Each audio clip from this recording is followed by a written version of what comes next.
With this video, I begin to go through some examples of using implicit differentiation, and I'll just start right down the odds. And so we start with x squared plus y squared equals 9, which is the equation of a circle centered at the origin, radius 3. And we begin by taking the derivative of both sides with respect to x.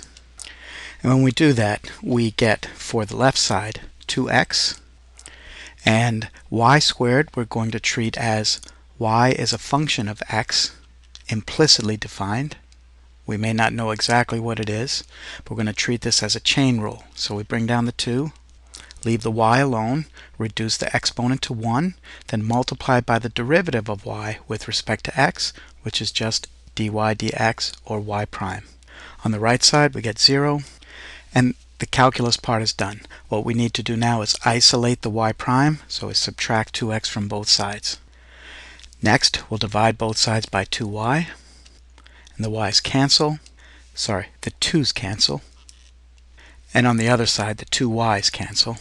And we're left with y prime is equal to negative x over y. And that's all there is to number 1. So again, what this means is that the slope of the tangent line for a circle is not only dependent on its x-coordinate, but also on its y-coordinate.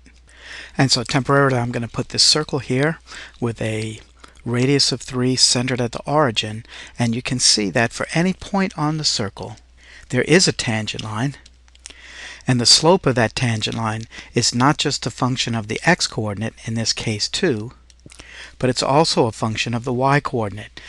In the first quadrant, the slope of the tangent line is going to be negative.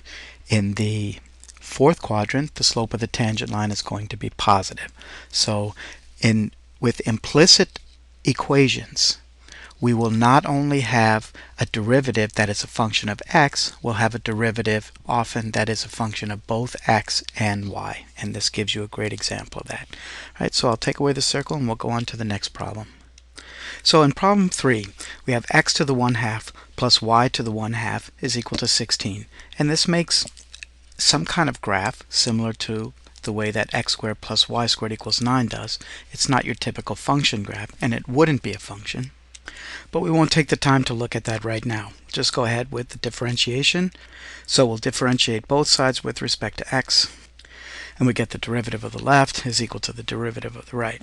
Now on the left side, x to the 1/2 is 1/2 x to the negative 1/2, or the derivative of x to the 1/2 is 1/2 x to the negative 1/2.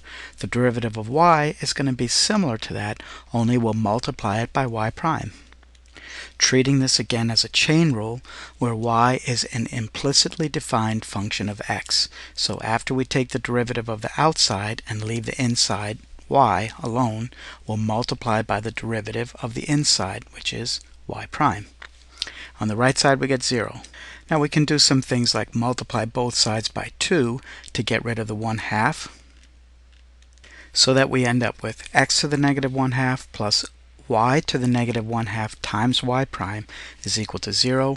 Now we'll subtract x to the negative 1/2 from both sides, and when we do that we'll end up with y to the negative 1/2 y prime is equal to negative x to the negative 1/2. Then we're going to divide both sides by y to the negative 1/2, and we end up with negative x to the negative 1/2 over y to the negative 1/2. Now you should just remember that when you have a negative exponent, for example x to the negative 1/2 in the numerator, you can simply move that to the denominator and make it positive. So both of these are actually going to flip their positions. And we end up with negative y to the 1/2 over x to the 1/2. And y to the 1/2 is square root of y, x to the 1/2 is square root of x. And if we keep simplifying this, you have to be careful about one particular thing. But I'll rewrite using square roots, and actually we can rewrite this as y prime is equal to the negative square root of y over x. The negative sign can't go under the radical, because y to the 1/2 is y to the 1/2, and then it's minus or negative y to the 1/2 there. But that would be the final answer here, and we'll continue in the next video.